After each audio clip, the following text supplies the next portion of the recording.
Patin masak tempoyak ni salah satu menu yang paling rare ke dekat sini? Ya. Ha. Roda, kau hantar masa kat Temeloh ni. Kat mana tahu? Kat Patin Madu. Hai, saya Awi. Assalamualaikum. Hari ini saya dan tim berada di Temeloh, berada di lokasi Patin Madu. Ini rakan-rakan puanta dalam dua segmen, doku kembara dan juga puanta. Hari ini kita berada di sini, jadi hari ini kita dapat kenal lah berdepan okey kedai. Hai, nama saya Aina, owner kedai Patin Madu. Lokasi kedai di Kampung Bangga Tanjung, Temeloh, Pahang. Ya, Assalamualaikum Kak.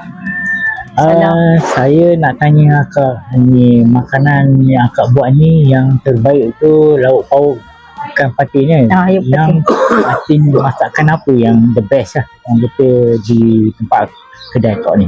Antara menu yang rare kami kat sini, antaranya ialah Pak Air Patin. Pak Air Patin kami ni, kami daripada kita orang punya resepi ni memang daripada ahli keluarga kami, memang turun-temurun kami lah.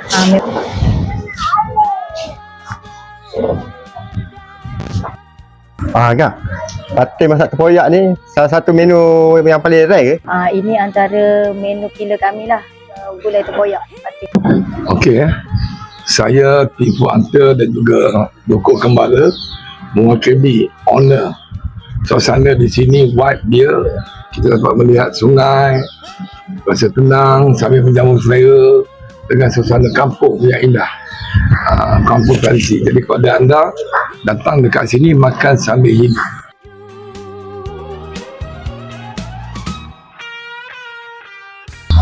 Okey, Hoda Moh. Mari dia ni apa dia pada Patin Madu ni, suasana tempat makan dia, makanan dia cukup sedap. Dengan owner dia, dengan ramah tamahnya dengan kau ni, alhamdulillah. Mohonlah demo datang ke kedai kami layan dengan istimewa di kedai selera Patin Madu di Bangga Tanjung. Booking boleh hubungi nombor di bawah.